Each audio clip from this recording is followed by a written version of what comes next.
Hello and welcome, Catholic Answers Live. I can't believe it's Monday again. It took forever to get here. It's so nice to be back. Thank you for being here with us. Great show for you today. Tom Nash, first hour. We're going to talk about the Catholic priesthood. Second hour, we're going to talk about the Queen of Heaven. She's got a big day coming up in a few days, a big celebration. That is the Assumption of the Blessed Virgin Mary. So we'll talk about her as the Queen of Heaven.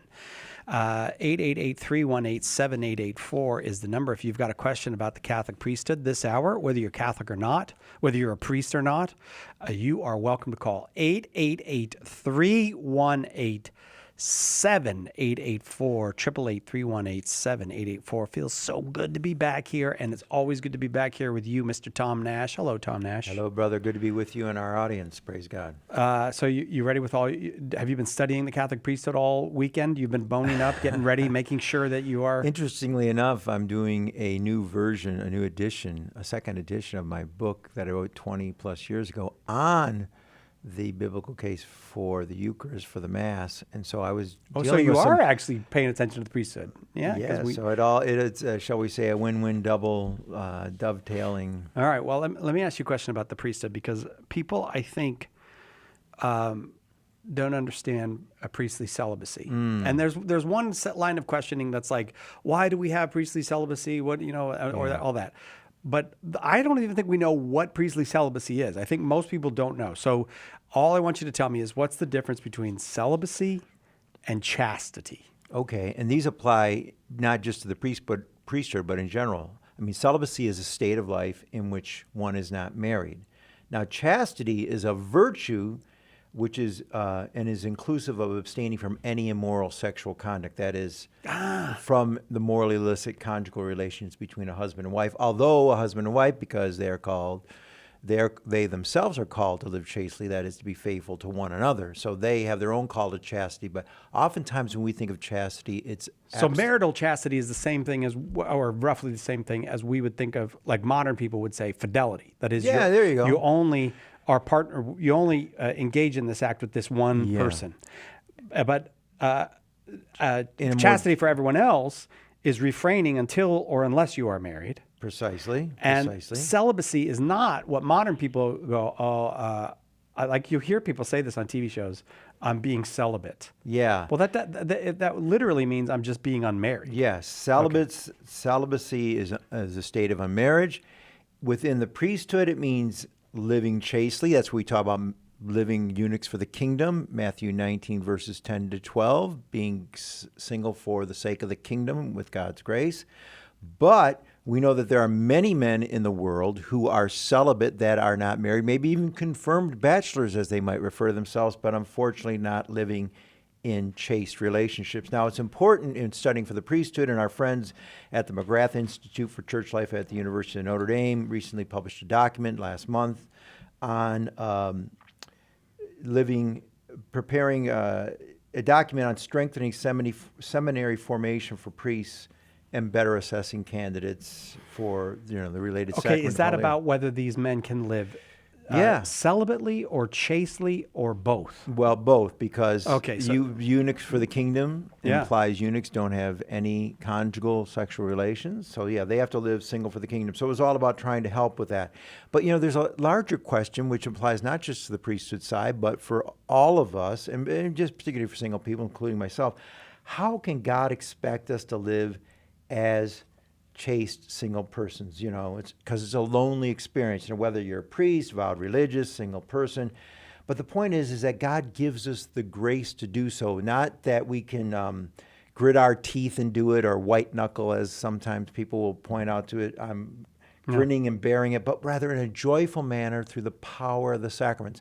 Our great friend, Archbishop Fulton Sheen, he lived celibacy and chastity par excellence. And one of the reasons he did so was, he's being beatified in September next month, is he had the daily holy hour in front of the Blessed Sacrament, so that not only just living a good sacramental life, having good fellowship, but having that good interior life. And we're all called to do that so that we can, live that way and live it joyfully. Because, as much as they talk about secular society, you're all pent up and you're so restrictive, et cetera, et cetera. It's like, we know that unchaste relationships don't deliver side, because even the terms that our society uses convey that reality, that they are not true, they don't deliver true and lasting fulfillment. That is, consider the terms going back to even when we were kids: fling, affair, one-night stand, more recently, hookup.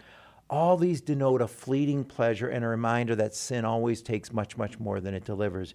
So people say, well, what about living together, cohabitation? But that's not dishonest. That even doesn't meet the standards of natural marriage, which is until death do us part, apart from the sacrament, which, of course, husbands are called to lay down their lives for their wives as Christ for the church. And we can only do that with the power of the sacraments, the power of a good, faithful life. And so it just is a reminder that we're all called to seek the kingdom first, to live chaste life, help each other live chaste life, so that we can give a fruitfully, pun intended, chaste relationship to the world. And so when we see that Christ enables us to live this way, is there a cross involved? Sure, but there's a cross involved in anything that's worthwhile, or in terms of discipline, right?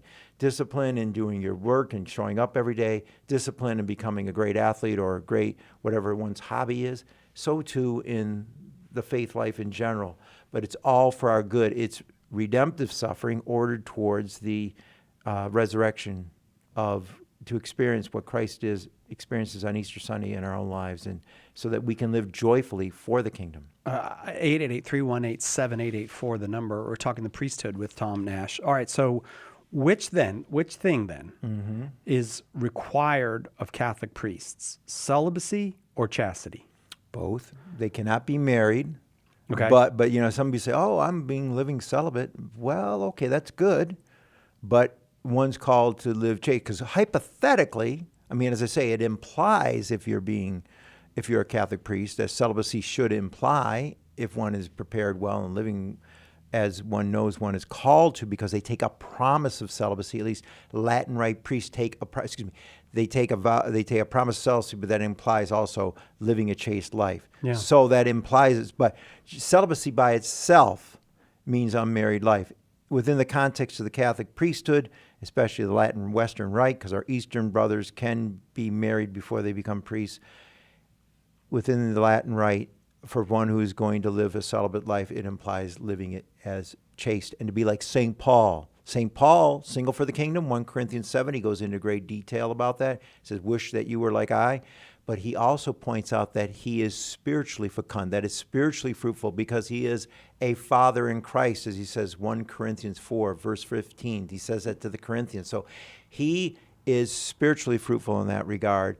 And so we see that he is called to a fatherhood of a different order, and a very fruitful one, and a very high one. And it is a call that you mentioned Fulton Sheen, who you called our friend Fulton Sheen, meaning that we love him, not like we didn't used to hang out with Fulton Sheen. No, but the beauty of the beauty of the church is we are the communion of saints, church suffering, church militant, church triumphant. And that he has gone before us, but he is our friend and a true, related by grace. So a person like Fulton Sheen is an example that I think some people honestly think, Tom, that a chaste and celibate life is impossible.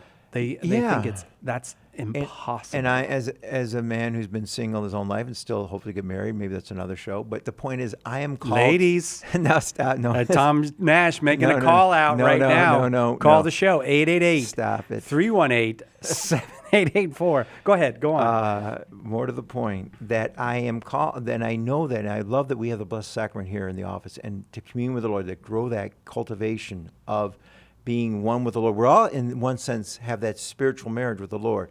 But to live chastely, to have the strength with the Lord, to be able to do that, I need to rely on the Lord, and to be childlike, docile to the Lord. Yes. Childlike, not childish. 888-318-7884. I agree with you. I know a lot of listeners are thinking it's offensive for Tom to use the show as his own dating platform. I realize Tom there's is probably not using, a lot of people that are offended with that, but still, I'm sure we're going to have a great hour. Call with your questions about the Catholic priesthood. 888-318-7884. You should be ashamed of yourself, Tom. You should be ashamed of yourself. Catholic Answers Live. Homeschool Connections, an online provider of courses for your Catholic homeschool and your homeschool co-op, is a sponsor of Catholic Answers Live. Homeschool Connections website is homeschoolconnections.com. Underwriting for Catholic Answers Live is provided by Magnificat. Published monthly, Magnificat features texts of daily Mass, prayers, articles, meditations, art commentaries, and more, in step with the liturgical rhythm of the Church, on the web at magnificat.com.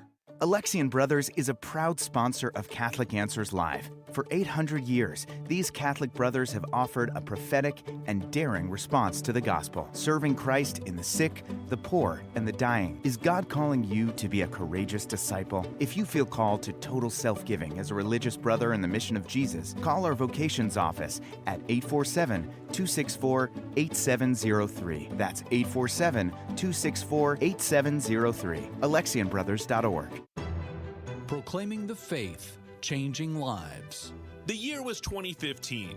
EWTN opens its West Coast studio on the campus of Christ Cathedral in Orange, California, enabling EWTN to produce new programming that will bring the people and the stories of the faith that make up the church in Southern California to our global audience. To learn more about Mother Angelica's life and the history of EWTN, visit EWTN.com/Mother Angelica.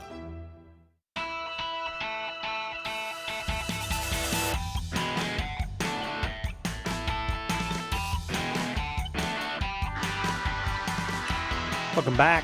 Catholic Answers Live. Tom Nash, our guest. Your questions about the priesthood. Welcome. If you have any kind of question about the Catholic priesthood, you are very welcome here. 888-318-7884. Whether it's a curious question, a challenging question, whether you ask it from inside the church or outside the church, we'll be happy to talk about the Catholic priesthood with you. 888-318-7884. Off we go to Arcanum, Ohio. Simon from Ohio, welcome. Hi, thanks. I'm not from Arkham Asylum. I think you knew what that was. I'm so happy that you knew what that was. I think you guys should explain it to the listeners. That's the other side of town, yeah. Oh, that's the other side of town. Okay, go ahead. Boy, you are a joker, aren't you, Simon? My call. Oh, very good, very good. Hey, my wife and I, we're inching closer and closer towards Catholicism. Yes, sir. She grew up Praise Catholic, and then I dragged her away into the church that I grew up in, a Church of the Brethren, which is pretty big around my area of Ohio. Okay. Not because I had any theological grounding here, but that's just what I grew up in. Sure. Well, sure. We read John 6 and kind of realized the true presence of Jesus in the Eucharist, and so we couldn't really stay where we're staying. Yes, sir. Anyhow, so we're going to a Lutheran church right now because I'm trying desperately not to become Catholic. We're going to fight you on that. Are you Missouri Synod, by the way? Missouri Synod Lutheran? No, there aren't any of those around where I'm from. I'm going to an LCMC church right now, which okay. We're taking what we can get. They're great people there. But regardless, my question regarding the priesthood is I understand that in Catholicism it's a sacrament, and that's not true for most other varieties of Christianity. Yes. And with it being a sacrament, I understand there is during the ordination process there is that laying on of hands, and there is a bestowing or a request for the Holy Spirit to fill our priesthood with grace. Yes, and my problem is that, and I don't even know if it's a problem, but my question is that I don't always see, when you see scandals, when you see bad popes, when you see all of the frustrating political things that occur, I'm wondering where is I understand the theology, but I don't see in practice that extra grace, that extra. If you guys could help me out, I'd appreciate it. Sure, brother. First and foremost, as always, Christ is our high priest, and everything we believe in the Catholic faith and the Catholic Church goes back to our founder, our Lord Jesus Christ. That is, he's the high priest of heaven. And there are those, beginning with, as we saw one fell away with Judas, who was there at the Last Supper, ordained, and yet went astray.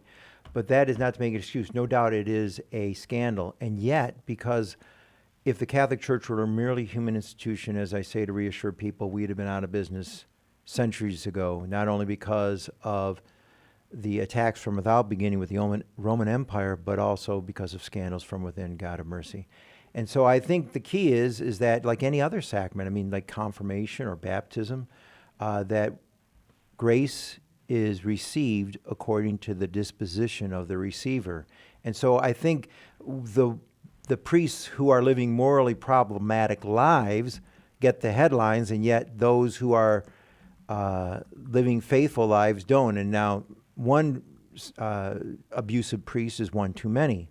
And yet the estimate from the John Jay was that 4% of the priests in past decades. Now that's one is one too many, 4% is far too many. But it does give an indication that most priests are not being abusive in that regard. So to give that a little context. And I think, again, it's regarding the individual. And when we see, if we want to know if Catholicism works, first of all, if the church is the church, we wouldn't have been around for 2,000 years, and we see that it's founded by Christ, sustained by Christ.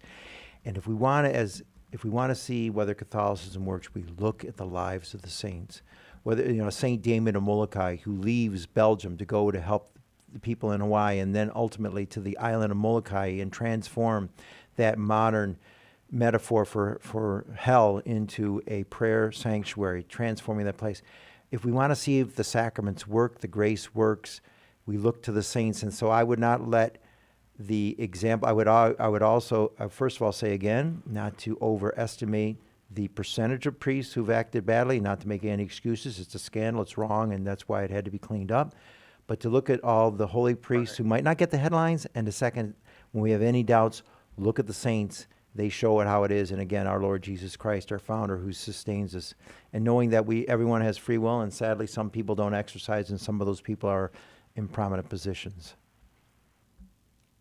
Right, that makes absolute sense. I look at and I've got a lot of great Christians examples who live around us, and what I'm the type of guy who gets way too far stuck into the theology and the books and everything. Mm-hmm. But then I have to take a step back, and I realize I have all of these amazing Christian families who are not Catholic who live around me, and I struggle with. I go, well, they have produced awesome families, and that's really. I've got 2 young kids, and I want to raise them and foster a good Christian lifestyle into them. And I go, well, these people don't seem to be missing anything not being Catholic. Mm. Yeah. This is an unrelated question from the priesthood, and I apologize for that. No, that's fine. That's the other thing that's really, I'm struggling with that because, they don't seem to be, having the theological problems that I'm having. Sure. Well, you know what? Maybe, and I dare say God has called you, Simon, maybe to be a witness to them. And they say, if Simon becomes Catholic, say, hey, what's going on? Because the church's mission has always been to make disciples of all nations, and not to downplay the grace that is active in their lives and the fruitfulness of their lives, but that God is calling us, as we see in John chapter 17, that that we may all be one, even as the Father's one. And you can't have that oneness. I mean, you can't get any more one, right, than the Father, Son, and the Holy Spirit. And yet he says it's not something to be achieved, in heaven, but so that the world may know that you have sent me, Father. He says it early in John chapter 17. And so this is to show, okay, that's what they have is great, but there's something more. And they're using they're responding to the graces of their lives much more than maybe some lukewarm Catholics, God forbid. But this is an opportunity, I think, where you can witness to them and hopefully can plant seeds. And again, I can't judge subjectively where those people are at and what they've all done in their lives and why they're not Catholic. That's how they were raised, like you say. But this can be, God works through the natural, and I dare say that even though what they are doing, I commend what they're doing, that there's something more for them and for you. And I would encourage you, as one who has the light of the graces, to become Catholic, to go forward, and that can plant good seeds with them. Yeah, you're definitely right. I see a lot of the desire in the Scripture for one Holy Catholic Apostolic Church. And Sure. It's hard to square that with anything else. So you're right. Thank you. Well, God bless you. Have you heard of many of our book titles? Do you know any of our book titles? I'm currently reading through Dr. John Bergsma's book regarding his conversion to Catholicism. Oh, beautiful. I'm just trying to think of what book we could send you that would make you lose your battle against Catholicism. So I'm trying to think of how we maybe would, Tranhorn's book, Why We're Catholic? or the other one, the more recent one. What's my having it? Salvation Salvation is from the church. Salvation from the Church, or Joe Heschmeyer's book on the Eucharist. Which one of these? You go ahead and shop. Which one of these sounds like the one that'll get you in the Catholic Church? Yeah, that Joe Heschmeyer book sounds. Okay, we're sending you the Joe Heschmeyer book. All right. And Thanks, gentlemen. Yep. Let Hey, us know God when bless your you, brother. let us know when your confirmation is. All right. Thank you. All right, Simon. Please call back. Thank you. Now I forgot which. He Joe said Heschmeyer. the Joe Heschmeyer Eucharist is really Jesus. Oh, Eucharist. Okay. And please call back, Simon. All right. I have to give a note to Edgar, Yeah, or absolutely. we won't send the correct Yeah. book. 888-318-7884. 888-318-7884. If you have questions about the Catholic priesthood, you are welcome to call. If you are currently fighting the Catholic Church and you need some help losing that fight, we'd be happy to help you lose as well if we can. Laura called from Port St. Lucie, Florida, the lovely Port St. Lucie on the east coast of Florida. How do priests deal? She didn't want to stay on the phone. Okay. How do priests deal with celibacy? What did they do to distract themselves? What do they do to distract? Well, they are very much ordered toward the kingdom, right? They are celibate, they are single, eunuchs for the kingdom, Matthew chapter 19, verses 10 to 12, for the kingdom. So they're very much active in their giving to the church. I love how Mitch Albom, the great writer who did Tuesdays with Morrie, he's based in Detroit, Jewish writer, says he distills what his teacher Morrie at Brandeis University, he distilled his maxim for living as living is giving. So when when we realize as good spiritual life, that's consistent with good Catholic spiritual life, when sometimes we're having difficulties, when we go beyond ourselves and give ourselves to others, volunteer, this, that, the other, we realize, number one, our worth, that others have problems, and our worth as well, because we are seeing how we can be effective in serving others. And, not just distract themselves, but to live lives of holiness. So they grow in that daily prayer life. They are called to live, praying the liturgy of the hour. So good holy life, good interior life, good fellowship with their fellow priests and with good lay people in their parishes.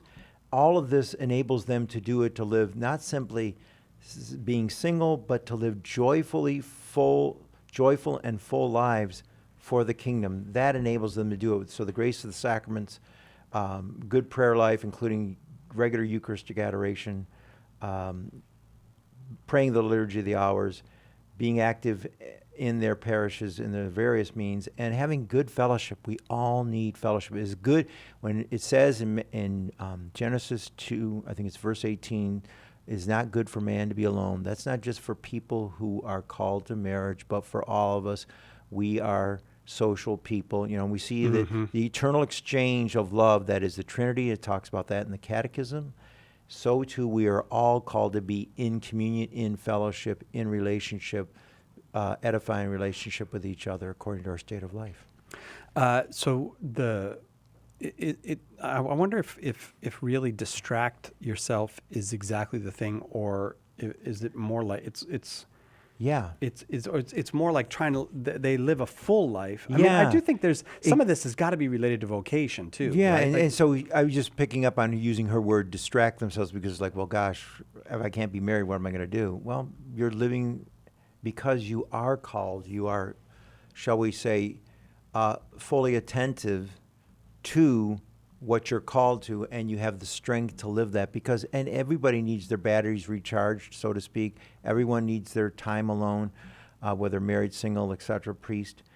And so that you need that sustenance from God, and that God, I remember, somebody told me, I was on the phone, it was a fallen away Catholic who was living an immoral lifestyle. He says, that's not natural regarding being chaste for the kingdom, whether single. Right. And I said, you're right. It's not simply natural. It's supernatural. We rely on God's grace, and it becomes not simply possible, but preferable if we are childlike and receive, going back to Simon's question, receive docilely and joyfully the strength that God offers us so that we can live chaste lives according to our state of life. The number here is 888-318-7884. Tom Nash is our guest. We're talking the priesthood this hour. If you've got questions about the Catholic priesthood, something I didn't mention, sometimes those questions involve perhaps a question about a possible vocation for you to the priesthood, if that is the case. Yeah. You're welcome to call. Maybe it's sometimes we get a question like this, and these are all right. We welcome these kinds of questions. Why do I have to confess to a priest? Why do I need a priest to help me with my salvation? Why can't I just go directly to Jesus? Whatever your priesthood question is, we are happy to take it here, whether you are Catholic or not. 888-318-7884. Uh-oh, line's starting to fill up here a little bit. Still some lines open, 888-318-7884.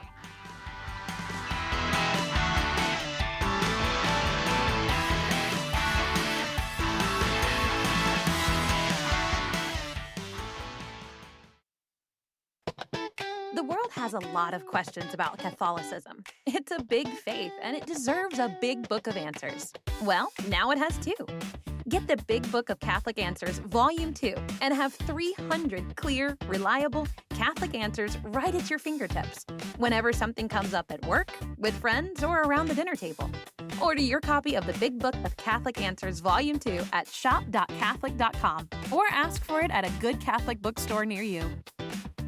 We hope that one of the things that we communicate here at Catholic Answers Live is that our Catholic faith allows us to be fully serious about all the problems we encounter in the church and in the world, but it also lets us have light hearts and maybe even mix in a bit of fun, and that is exactly what our good friend Joe Heschmeyer does in his popular podcast, Shameless Popery.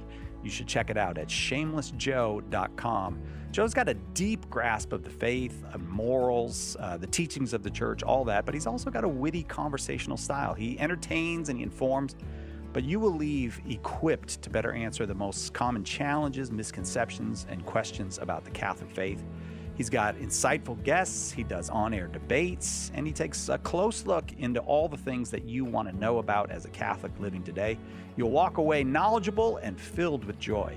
Look for Joe on his YouTube channel. Check him out at shamelessjoe.com or wherever you get your podcasts. And if you like what you hear, become a patron.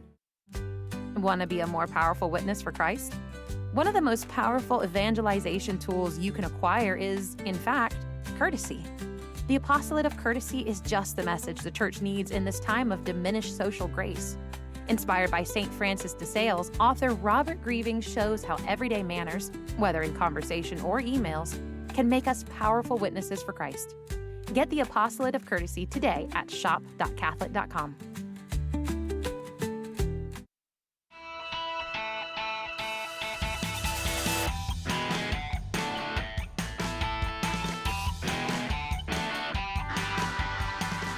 Welcome back. Catholic Answers Live, talking about the Catholic priesthood. Tom Nash here to help us do that. Your call's welcome, 888-318-7884. Kevin in Seattle, Washington. Thanks for hanging on there, Kevin. You got a question about the priesthood?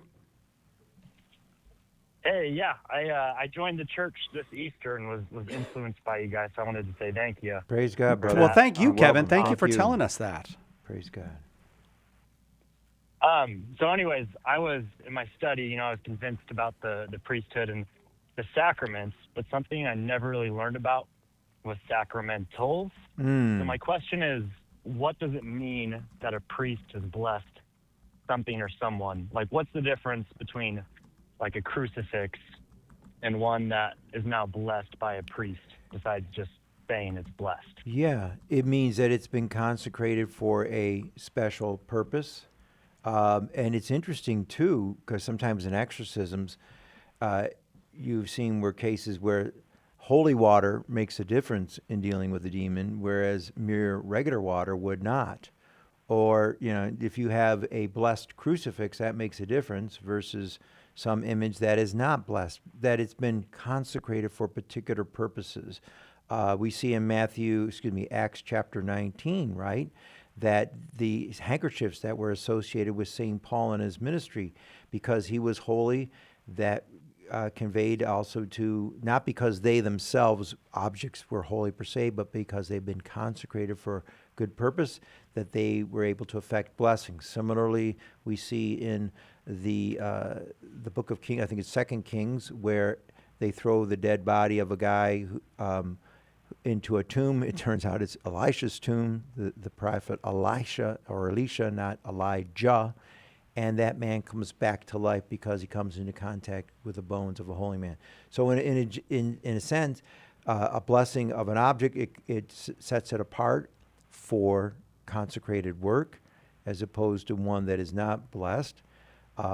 And in addition, for us as persons, when we receive a blessing, that is a conferral of grace through the power of the priesthood onto us, and we receive it according to our disposition to receive. If we're open to it, then we can profit from a priest's blessing.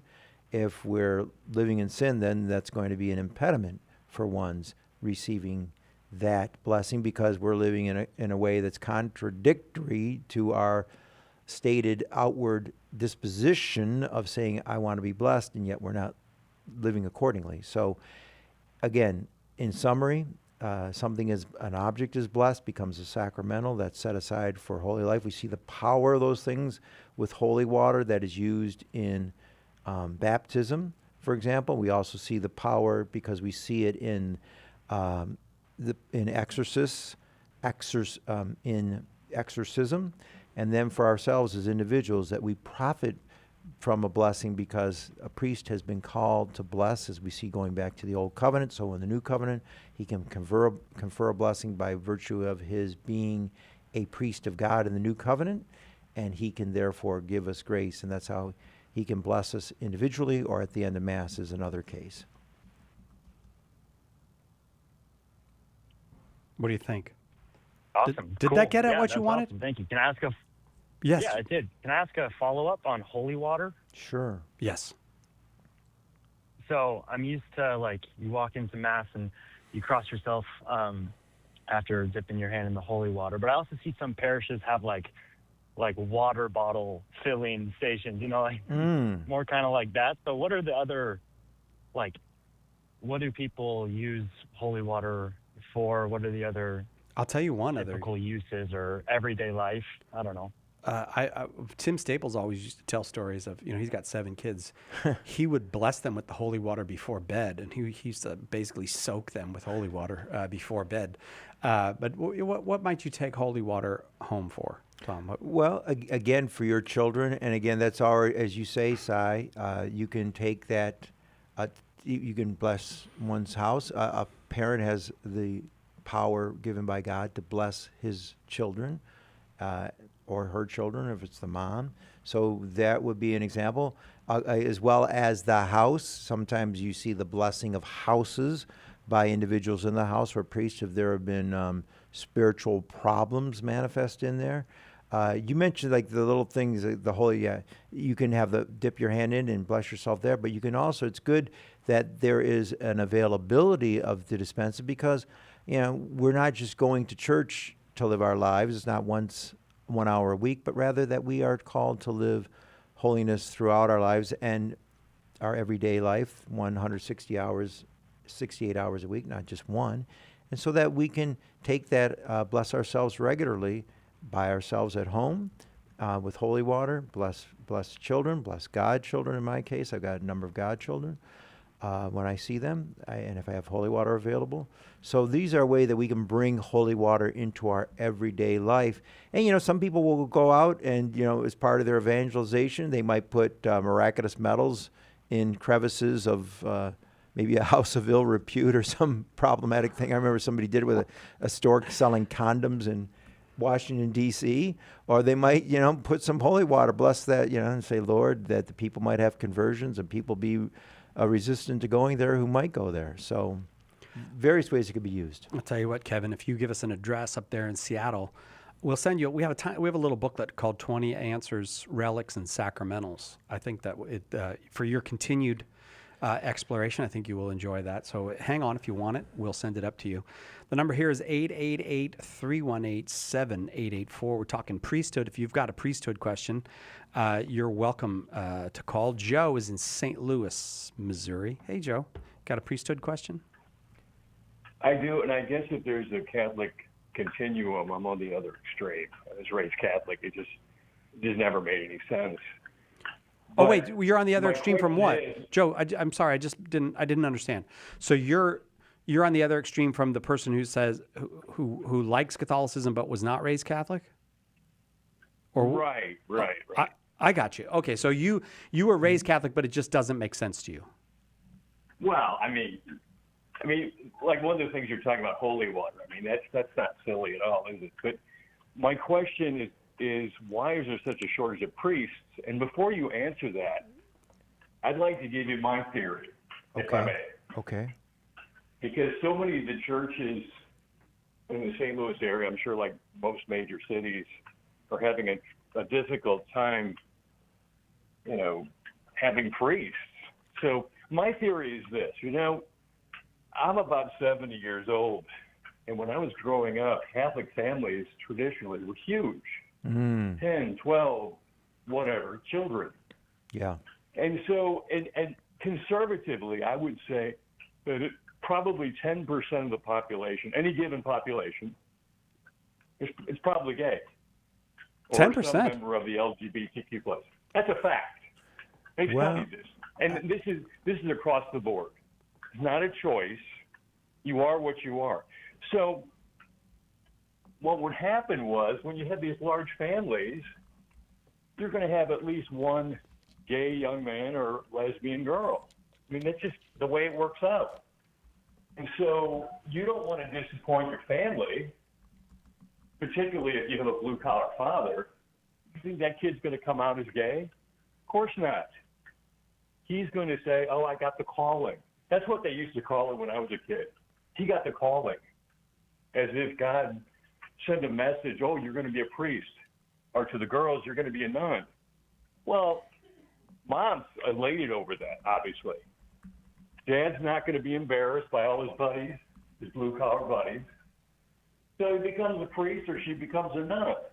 Well, here comes the 60s and beyond, when LGBTQ plus people were getting some respect, getting some civil rights.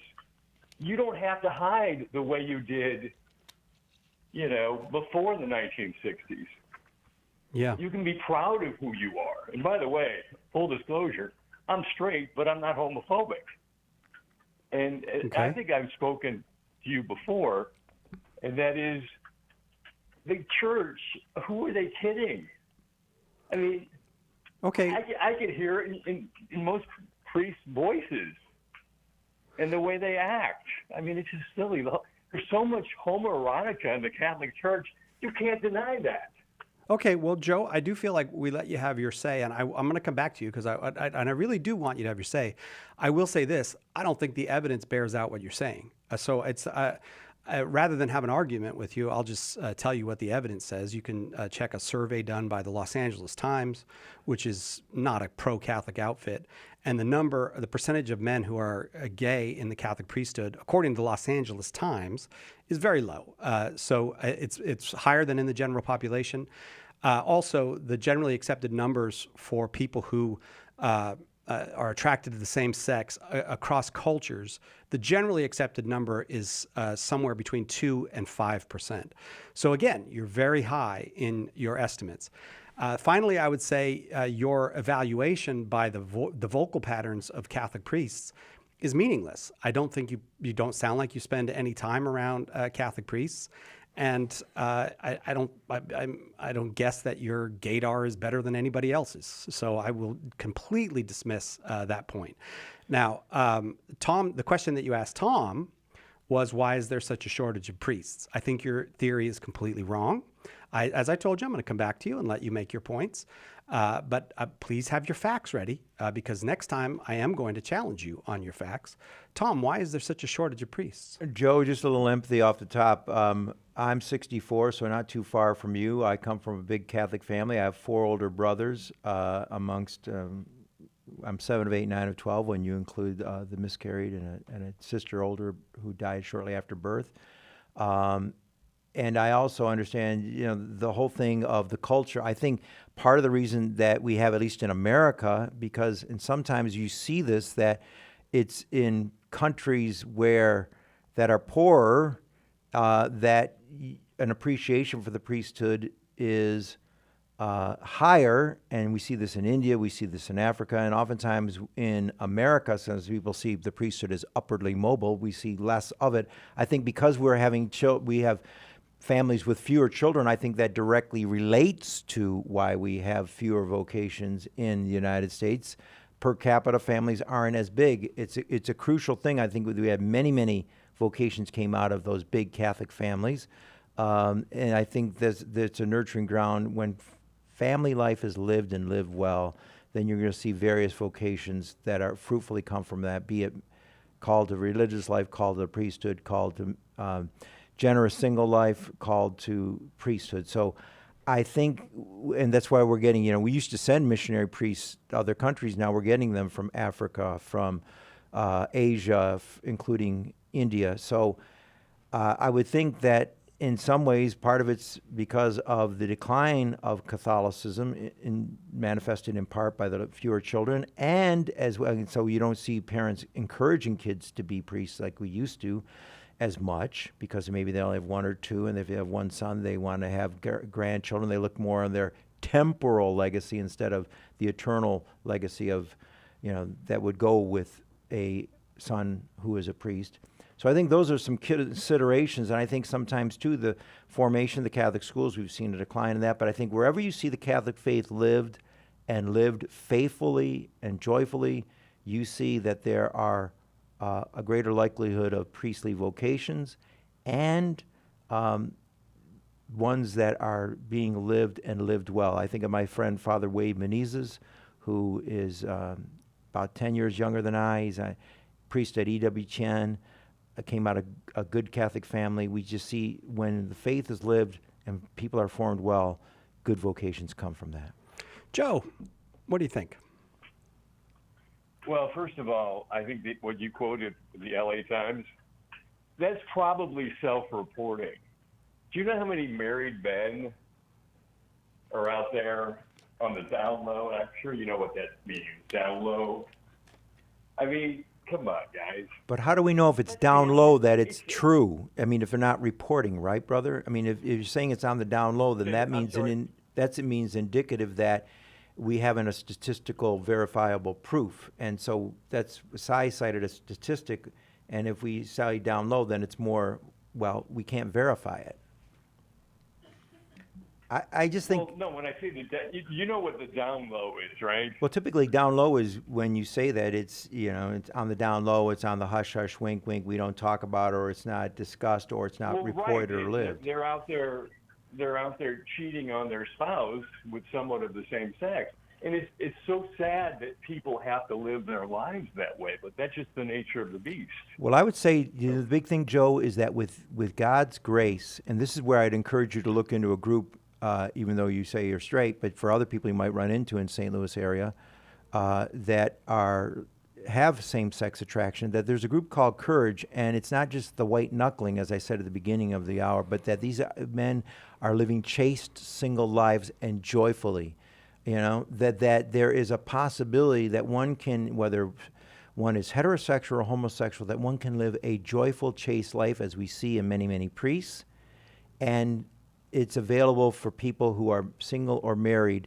And if we take advantage of the sacraments, we take advantage of a good interior life, we take advantage of spending time docilely as childlike, not childish, in front of the Blessed Sacrament in prayer, this life becomes not simply possible but preferable, and that we don't look for the fleeting, ephemeral pleasures that sin always takes much more than it gives, as I said at the top of the hour.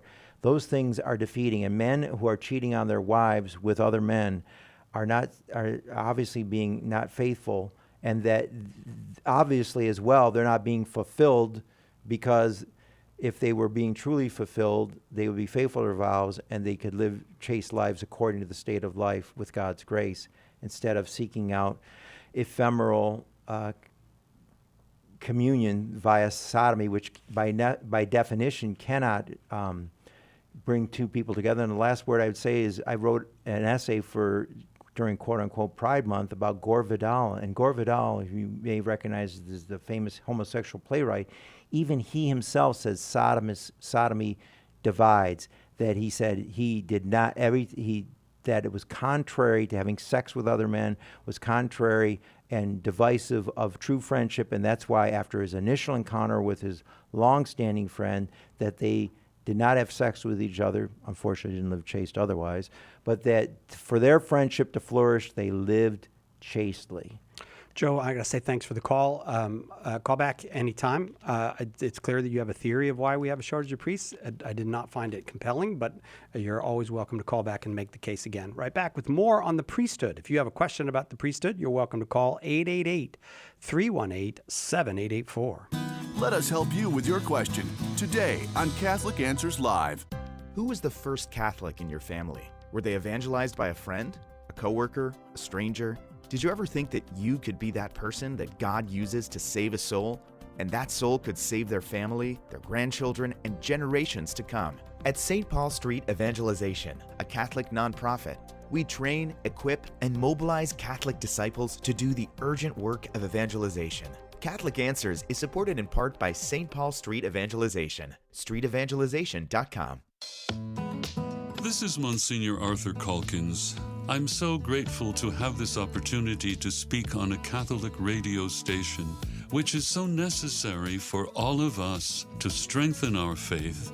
This is a great task of evangelization, and we thank God that Catholic radio is available in order to do so. The world needs EWTN Catholic Radio, now more than ever.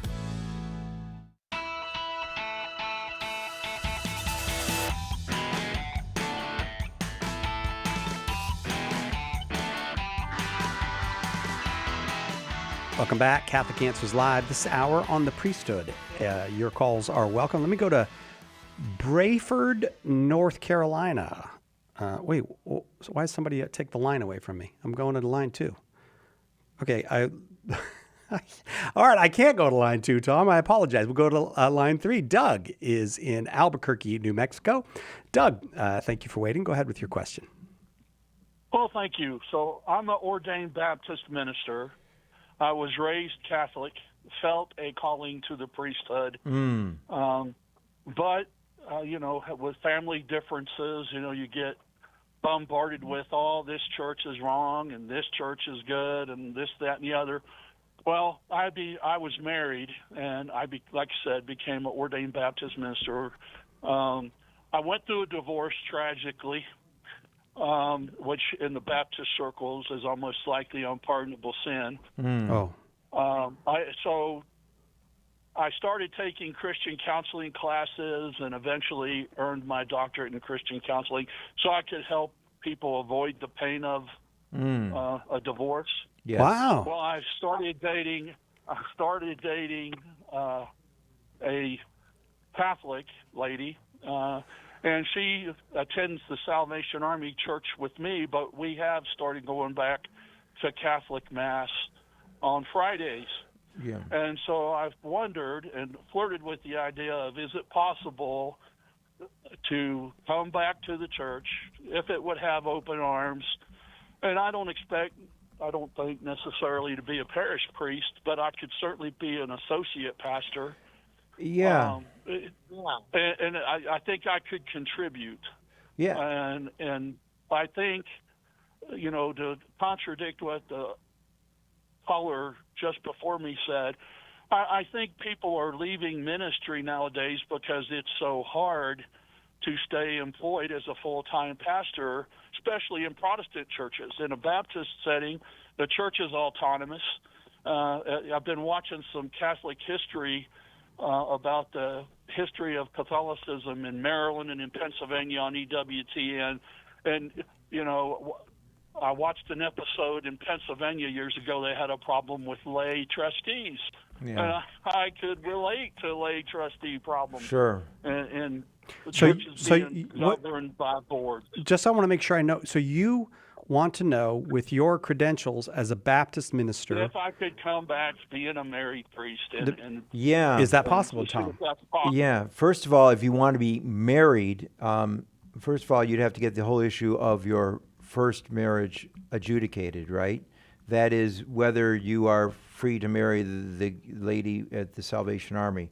In other words, that Jesus Christ takes marriage very seriously, and so that we would, if one is single for the Lord, that's more of a possibility. But if one, first of all, if one wants to be divorced and remarried in the church, one would have to receive an annulment first. There are possibilities where Protestant ministers have become Catholic priests. That's typically where it's an unusual situation. Father Ray Ryland, who was, God rest his soul, our former spiritual director, he was an Anglican Episcopalian, and he became a Catholic, and he was allowed as such. I know as another person for Gospel Church who serves in the Diocese of Steubenville, Ohio. So I think you got two different questions. First of all, there's getting that whole issue of marriage adjudicated. Secondly, there's the issue of potentially becoming a priest. But here's the thing, Doug, you can serve otherwise in the church and maybe in full-time ministry without becoming an ordained priest. And I think there's a great group out there as well, the Coming Home Network, as far as it helps people who are of various heritage coming into full communion, various Protestant ministers to come into full communion to the church, and helps them to do so and helps them to transition into perhaps doing ministerial work, most likely, typically not involving the priesthood, although sometimes that takes place. So I would encourage you to contact the Coming Home Network. They're online. And I'd also say encourage you with your friend to refrain from dating, be friends, treat each other as brother and sister until if and when you are free to marry in the church. God will honor that. He will bless that, and you will be that much stronger of a witness when that is all adjudicated in time, in God's good time and with God's good grace. I was married for 18 years, and the woman decided she didn't want to be married. We were not married in the Catholic Church, so that would still be priest, that would still be required to look at his own, because church recognizes valid marriages, and especially between two Christians. And I'm sorry to hear what she said, what you experienced, but that would be something that would have to be adjudicated. I'm not sure if you heard otherwise, but that would have to be examined by a church tribunal. Right. So Doug. But I have one other last Please go. question. Go ahead. Let's do that. Go ahead. And that is the possibility of working for a Catholic rehabilitation program. That's what I currently do, and I've seen the Lord work a lot. Yeah, very able high. to disciple men. But I'm unfamiliar with where they're exactly at. I listened to a commercial earlier about the problems, addictions that go on Catholic radio earlier, and I was like, but they didn't really have a solution for where is a Catholic-ran facility that potentially. Oh, you might check Catholic in Recovery. If you Google Catholic in Recovery, they might have. I don't know this for sure, but we could also help you with that, Doug. If you wanted to shoot us an email. I'll give you my email address if you just promise don't give it out to anybody. All right? I promise. You ready? Radio. You ready? Yes, sir. C. Kellett, CKELLETT @Catholic.com. Please keep it to yourself. I don't want that getting out. Right. Okay. Certainly will keep it to myself. Yeah, but I appreciate that. Yeah, but you know what? You're going on Fridays to Mass. I don't even know if you know this. You're currently making one of the major devotions of the Catholic Church, a devotion to the Sacred Heart of Jesus. So I would look up First Fridays and the Sacred Heart of Jesus because I think the Sacred Heart of Jesus is calling you into the Catholic Church. Well, I just read a book, Catholic Now, that Father Domi didn't really appreciate. That was written by one of the Kennedys that had a lot of stories of various people who look into the Sacred Heart. I got to let you go and I will send you a book. The early church was the Catholic Church, we're going to send it to you. You just got to give us an address. But find out about the Sacred Heart, because when you told me you're going to Mass on Fridays, I said the Sacred Heart of Jesus is calling this guy into the Catholic Church. Now, I could be wrong about that. I have been wrong about, I think 3 times in my life I've been wrong about something. Not on this one. This could be the 4th one. Not on this one. But look into the Sacred Heart, and hang on, we'll send you. The early church was the Catholic Church. Tom Nash, thank you. I'm sorry to rush you out of here, but thank you for 2 very fine hours. Thank you, brother. God bless you. Or 1 hour. Folks, excuse me, 1 very fine hour. It felt like 2, Tom. Thank All right, you. coming right up, William Albrecht on our mother, Queen Mary.